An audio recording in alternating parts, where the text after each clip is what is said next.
अस्सलाम वालेकुम दोस्तों, मैं तंजीम अहमद स्कॉट फार्मेसी पे आप सबका स्वागत है। पैथोफिजियोलॉजी के शॉर्ट टाइप क्वेश्चंस को सॉल्व कर रहे थे। बहुत इंपॉर्टेंट क्वेश्चन है, अपकमिंग एग्जाम में आपके आ सकते हैं। वीडियो को लास्ट तक देखिएगा। चैनल पर अगर आप नए हैं तो चैनल को सब्सक्राइब कर लीजिए, वीडियो को लाइक कर दीजिए। आइए स्टार्ट करें। पहला question, what is the causative agent of typhoid. Typhoid का कॉजेटिव एजेंट क्या है? तो टाइफाइड जो कि बैक्टीरिया से कॉज होता है। बैक्टीरिया कौन सा बैक्टीरिया? साल्मोनेला एंटेरिका सेरोवर टाइफी पूरा नाम है। जनरली किस नाम से जानते हैं हम? साल्मोनेला टाइफाई के नाम से जानते हैं, साल्मोनेला टाइफी। तो एग्ज़ाम में आप चाहे तो पूरा लिख सकते हैं, चाहे तो साल्मोनेला टाइफी, मार्क्स पूरे मिलेंगे। ये रिस्पॉन्सिबल क्या होता है? तो ये इन्फेक्शियस डिजीज़ कॉज करता है। ह्यूमंस में टाइफी फीवर ऑकर होता है। ट्रांसमिट कैसे होता है ये? तो कंटामिनेटेड फूड अगर वाटर आप ले रहे हो तो उसके थ्रू ये ट्रांसमिट होता है, मतलब ह्यूमंस में पहुँचता है और फिर इन्फेक्शन कॉज करता है।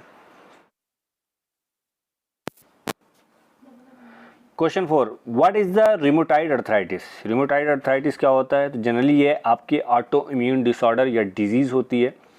ये आपके जॉइंट्स में इम्पैक्ट डालते हैं, क्रोनिक इन्फ्लेमेशन और पेन कॉज कराते हैं जॉइंट्स में। होता क्या है, जो हमारा इम्यून सिस्टम है, क्योंकि ये फॉरेन पार्टिकल पे अटैक करता है, उसको किल करके बाहर का रास्ता दिखाता है। बट जब हमारा इम्यून सिस्टम हमारी खुद की सेल को रिकग्नाइज नहीं कर पाता तो वो हमारी सेल को डिस्ट्रॉय करना शुरू कर देता है। तो रिमोटाइड अर्थराइटिस में ये होता है कि जॉइंट्स पे वो अटैक करते हैं और जो कार्टिलेज वगैरह है उस पर अटैक करते हैं और वहाँ पे इन्फ्लेमेशन ऑकर होता है, तो जॉइंट्स में दिक्कत आना शुरू हो जाती है। अगला question, define cellular adaptation. Cellular adaptation होता है तो जब किसी स्ट्रेस पड़ता है, कोई भी स्टिमुलाई उस पर जब एक्ट करता है तो वो सेल क्या करती है, अपना नॉर्मल फंक्शन को मेंटेन करने के लिए अपने आप को चेंज करती है। ठीक है, उस इन्वायरमेंट को अडॉप्ट करने की कोशिश करती है। जैसे सेल की साइज़ या तो वो घटा ले या सेल की साइज़ बढ़ा ले या सेल का नंबर बढ़ा ले। ठीक है, नंबर ऑफ सेल्स बढ़ा ले। रीज़न क्या है कि होमियोस्टेसिस मेंटेन करने के लिए ये करती है। जब सीवियर स्ट्रेस या सीवियर स्टिमुलाई जब इम्पैक्ट करता है तो और जब एडाप्टेशन ये कर चुकी होती है और ज़्यादा उसका इम्पैक्ट पड़ता है स्ट्रेस का, तो सेल अल्टीमेटली इंजर्ड हो जाती है। ठीक है, तो इंजर्ड होने से पहले के का ये सीन होता है एडाप्टेशन। अगला question, what are intracellular accumulation. Intracellular accumulation होता क्या है? तो किसी भी सब्सटेंस का सेल के अंदर एक्यूमुलेट होना, उसी को कहते हैं इंट्रासेलुलर एक्यूमुलेशन। एक्यूमुलेट होना मतलब एबनॉर्मल तरीके से अगर एक्यूमुलेट हो रहा है, कोई भी, जैसे आयंस हो गया, फैटी सब्सटेंस हो गया, कोई भी चीज़ हो गई, अगर वो एबनॉर्मल तरीके से सेल के अंदर एक्यूमुलेट हो रही है और जिसके चलते सेल के फंक्शन पे असर पड़ रहा है, सेल अपना फंक्शन खो रही है या कोई डिजीज़ ऑकर हो रही है, तो उसे कहते हैं इंट्रासेलुलर एक्यूमुलेशन। अगला question, describe myocardial infarction in brief. Myocardial infarction होता क्या है? तो जनरली इसको हार्ट अटैक के नाम से भी हम जानते हैं। इसमें होता क्या है कि हमारी जो हार्ट होती है 3 लेयर से बनी होती है, पेरिकार्डियम, मायोकार्डियम और इंडोकार्डियम। जो मायोकार्डियम होती है वो मसल होती है जो कि कॉन्ट्रैक्शन में हेल्पफुल होती है। ठीक है, कॉन्ट्रैक्ट करती है तभी ब्लड इजेक्ट होता है। जब उस पर्टिकुलर सेल को ब्लड की सप्लाई नहीं हो पाती है, मतलब कोरोनरी आर्टरी जो होती है ब्लड की सप्लाई कर रही होती है, अगर कोरोनरी आर्टरी में कोई दिक्कत आ जाए या वो नैरो हो जाए या वहाँ पे कोई प्लेग का फॉर्मेशन हो जाए जिसके चलते हार्ट की मसल्स को ऑक्सीजन या न्यूट्रिएंट्स वगैरह नहीं मिल पाए, तो वो पर्टिकुलर सेल क्या होती है, डेड होना शुरू हो जाती है। तो इसे ही कहते हैं क्या, मायोकार्डियल इन्फ्रैक्शन। अब इसका अगर हम सिम्टम्स की बात करते हैं तो वही सीवियर पेन होना, shortness of breathe, upper body का डिस्कम्फर्ट होना, ये सारी दिक्कतें आती हैं। Question 8, define angiogenesis. एंजियोजेनेसिस क्या होता है? तो नई ब्लड वेसल के फॉर्मेशन को एंजियोजेनेसिस कहते हैं। Question 9, give a short note on hypothyroidism and possible reason for its development. Hypothyroidism होता क्या है और किस वजह से ये ऑकर होता है? तो हाइपोथायरॉयडिज्म ये मेडिकल कंडीशन होती है। इसमें थायराइड जो ग्लैंड होती है वो एक्टिव प्रॉपर वे में नहीं हो पाती। थायराइड ग्लैंड का काम क्या है कि थायराइड हार्मोन का प्रोडक्शन और सिक्रीशन करना। ठीक है, तो थायराइड ग्लैंड जब अंडर एक्टिव होगी तो थायराइड हार्मोन का प्रोडक्शन और सिक्रीशन कम करेगी, जिसके चलते हाइपोथायरॉयडिज्म ऑकर होता है। अब ये थायराइड हार्मोन का काम क्या होता है कि हमारे मेटाबॉलिज्म को रेगुलेट कराना, एनर्जी का प्रोडक्शन करना, बॉडी के अदर फंक्शंस में इसका इन्वॉल्वमेंट होता है। अब हाइपोथायराइडिज्म का रीज़न क्या है कि किस वजह से इसको ऑकर होती है? तो एक तो ऑटो इम्यून थायरोइडाइटिस जो कि इन्फ्लेमेटरी आपकी डिजीज़ है, आयोडीन डिफिशिएंसी आयोडीन की कमी की वजह से, पिट्यूटरी या हाइपोथैलेमिक डिसऑर्डर, पिट्यूटरी या हाइपोथैलेमस में कोई दिक्कत आ जाए तो जिसके चलते हाइपोथायराइडिज्म ऑकर होने की संभावना बढ़ जाती है। Question 10, short note on ulcerative colitis. Ulcerative colitis पे शॉर्ट नोट लिखना है।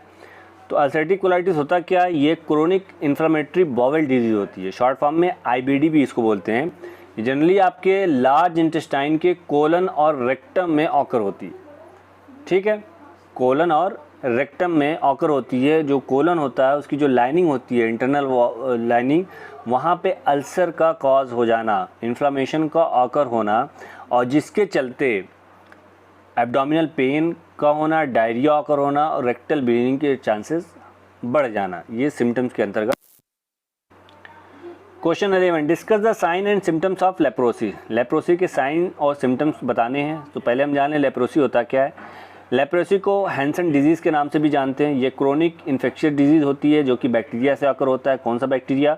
माइकोबैक्टीरियम लेप्री, नाम याद किए रहिएगा, बहुत इंपॉर्टेंट है। माइकोबैक्टीरियम लेप्री से लेप्रोसी ऑकर होती है। अगर हम इसके साइन और सिम्टम्स की बात करते हैं तो ये बॉडी के अदर पार्ट्स पे अदर अपना प्रभाव छोड़ती है। जैसे स्किन लेजन, हमारे स्किन पे पैचेस फॉर्म हो जाते हैं। ठीक है, तो उस पर्टिकुलर एरिया में फ्लूइड वगैरह का डिपॉजिट होना और वाइट हो जाए हमारी स्किन, ये सारी चीज़ें आती हैं। नमनेस आकर होना, जो नर्व्स होती है उसका मोटा हो जाना, मसल का कमज़ोर हो जाना, आई पे जब ये इम्पैक्ट डालेगी तो ब्लाइंडनेस आकर कर देगा। नाजल डिफॉर्मिटीज़, नाजल जो टिश्यू होती हैं उसको डैमेज करना ये शुरू कर देता है। अगला क्वेश्चन, डिफाइन एनीमिया। एनीमिया क्या होता है? तो ये मेडिकल कंडीशन है जिसमें आपकी रेड ब्लड जो सेल्स होती हैं या हीमोग्लोबिन होती है, इसकी कमी की चलते एनीमिया ऑकर होता है। जब ये कम होगा तो अल्टीमेटली ऑक्सीजन कैरिंग कैपेसिटी जो होती है इसमें रिड्यूस हो जाती है, ब्लड में ऑक्सीजन प्रॉपर वे में ये टिश्यू सेल तक नहीं पहुंचा पाते। Question 13, define ulcer. अल्सर क्या होता है?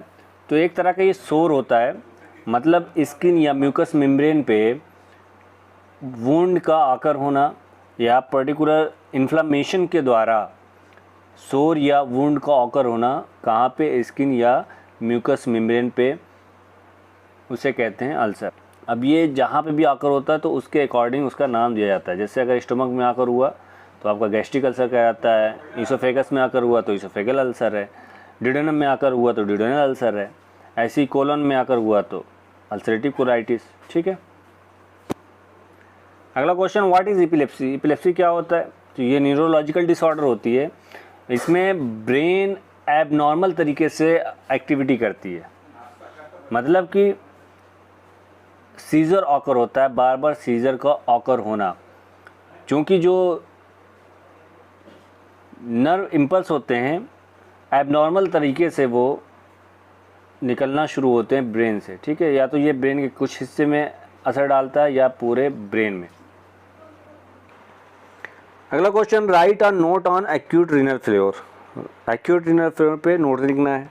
तो एक्यूट रीनल फेल्योर को किडनी इंजरी के भी नाम से हम जानते हैं, एक्यूट किडनी इंजरी। इसमें होता क्या है कि किडनी अपना फंक्शन बहुत तेज़ी से, अचानक और बहुत तेज़ी से अपना फंक्शन स्लो कर देती है या उसका फंक्शन डिक्लाइन होना शुरू हो जाता है। किडनी का जनरली फंक्शन क्या होता है कि वेस्ट प्रोडक्ट को ये फिल्टर करता है और जो एक्सेस फ्लूइड बॉडी में एक्यूमुलेट हो रहे थे उसको बॉडी से बाहर निकालने का काम करता है।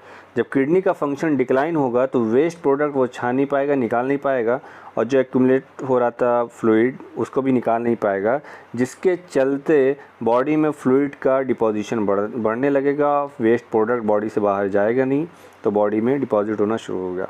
अगर इसके कॉजेज़ की बात करते हैं तो डिहाइड्रेशन एक कारण होता है, सीवियर इन्फेक्शन दूसरा कारण है, किडनी इन्फेक्शन है, मेडिकेशन, कुछ मेडिकेशन है जिसके चलते किडनी फेलियर के चांसेस बढ़ जाते हैं। लो ब्लड फ्लो, किडनी में अगर ब्लड फ्लो कम हो रहा हो तो ये रीज़न होता है। अगर सिम्टम्स की हम बात करते हैं तो यूरिन का आउटपुट का डिक्रीज़ हो जाना, swelling, fatigueness, confusion, shortness of breathe, ये सारी दिक्कतें आना शुरू हो जाती। अगला क्वेश्चन, डिफाइन सिजोफ्रेनिया। सिजोफ्रेनिया क्या होता है? तो मेंटल डिसऑर्डर होता है ये। इसमें उस पर्टिकुलर पर्सन को जो थिंकिंग, इमोशंस हैं या परसेप्शन है, रियलिटी लगने लगती है, एक्चुअली होता नहीं है वो चीज़ मौजूद, और उसको लगेगा कि वो सारी चीज़ें मौजूद होती हैं, मतलब रियलिटी से वो बहुत दूर जा चुका होता है। अगला क्वेश्चन, डिफाइन नियोप्लाज्म। नियोप्लाज्म क्या होता है? तो abnormal uncontrolled growth of cell को नियोप्लाज्म कहते हैं। नॉर्मली या जनरली या कॉमनली ये ट्यूमर के नाम से भी जाना जाता है। Question 18, discuss the role of xanthine oxidase in development of gout. Gout में ज़ैंथीन ऑक्सीडेज का क्या रोल है? ज़ैंथीन ऑक्सीडेज ये आपका एंजाइम होता है जो कि क्रूशियल रोल प्ले करता है गाउट के डेवलपमेंट में। कैसे? ये कन्वर्ट करता है ज़ैंथीन और हाइपोज़ैंथीन को यूरिक एसिड में। यूरिक एसिड क्या है? वेस्ट प्रोडक्ट है जो कि प्यूरिन जब मेटाबोलाइज होता है तो यूरिक एसिड का निर्माण होता है।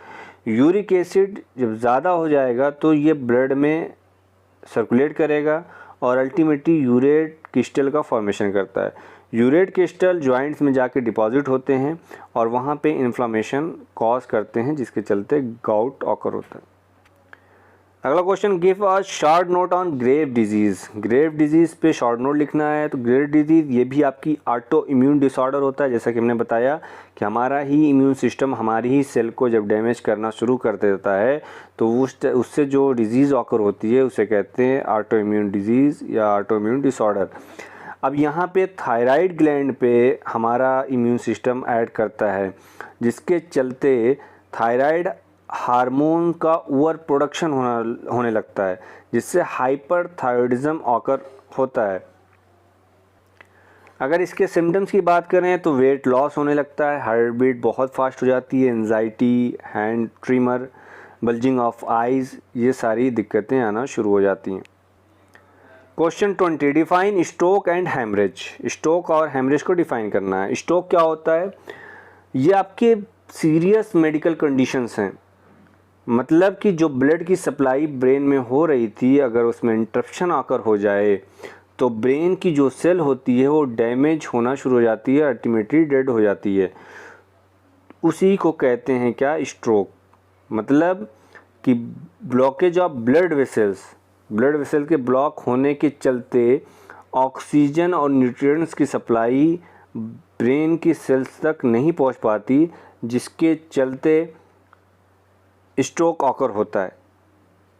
इस्कीमिक स्ट्रोक भी उसे हम कहते हैं, क्योंकि न्यूट्रिएंट वगैरह की सप्लाई, ब्लड की सप्लाई अल्टीमेटली नहीं होती, तो ब्लड के ही थ्रू ऑक्सीजन और न्यूट्रिएंट्स पहुंच रहे हैं आपके ब्रेन में। दूसरा, हैमरेज की अगर हम बात करते हैं तो ये एक्सेसिव ब्लीडिंग को कहते हैं। जब ब्लड वेसल्स रैप्चर हो जाए, ठीक है, इंटरनली या एक्सटर्नली, तो उससे जो ब्लीडिंग होती है, एक्सेसिव ब्लीडिंग एबनॉर्मल तरीके से, उसे ही कहते हैं हैमरेज। इसके वेरियस फैक्टर होते हैं, इंजरी का हो जाना, ब्लड वेसल्स का रैप्चर हो जाना, और डिफरेंट टाइप की मेडिकल कंडीशंस होती हैं जिसके चलते हैमरेज ऑकर होता है। अगला question, what is angina. Angina क्या होता है? तो एंजाइना ये एक तरह का सिम्टम्स हैं, चेस्ट पेन या डिस्कम्फर्ट को बोलते हैं। जब हार्ट की मसल को ब्लड की सप्लाई नहीं हो पाती प्रॉपर वे में, ऑक्सीजन और न्यूट्रिएंट्स की सप्लाई नहीं हो पाती, तो उस कंडीशन में एंजाइना ऑकर होता है। ठीक है, हार्ट अटैक के आने से पहले का ये सिम्टम है एंजाइना। जो कोरोनरी आर्टरी होती है उसमें या तो प्लेग का फॉर्मेशन हो जाना या कोरोनरी आर्टरी नैरो हो जाए, जिसके चलते ब्लड की सप्लाई प्रॉपर वे में नहीं हो पाती और उससे एंजाइना ऑकर होता है। अगला question, right about CHF। CHF क्या होता है? तो CHF का full form congestive heart failure. ये भी एक तरह की मेडिकल कंडीशंस हैं जिसमें क्या होता है कि हार्ट ब्लड को प्रॉपर वे में पंप नहीं कर पाता। ठीक है, तो कंजेस्टिव हार्ट फेल्योर ऑकर होता है, मतलब हार्ट की जो मसल्स होती है इतनी वीक हो जाती है कि वो पंप ही नहीं कर पाती, अल्टीमेटली हार्ट फेल हो जाता है। अगर इसके कॉजेज़ की बात करें तो कोरोनरी आर्टरी डिजीज़ एक कॉज है, दूसरा हाइपरटेंशन है, हार्ट वॉर प्रॉब्लम है। सिम्टम्स की अगर बात करें, shortness of breath, fatigue, swelling in the ankle and legs, ये सिम्टम्स में आते हैं। अगला question, what is sickle cell anaemia? Sickle cell anaemia क्या होता है? तो जेनेटिक ब्लड डिसऑर्डर होता है ये। इसका जो आरबीसी होता है उसका शेप क्या हो जाता है? चेंज हो जाता है, क्रेसेंट शेप्ड। जो चाँद देखा है आप लोगों ने, आधा चाँद, तो उस टाइप का कुछ शेप हो जाता है उसका, ठीक है, जिसकी वजह से ये प्रॉपर फ्लो नहीं कर पाते और ब्लड वेसल में ब्लॉकेज का माध्यम बनते हैं, ये ब्लड वेसल को ब्लॉक कर देते हैं।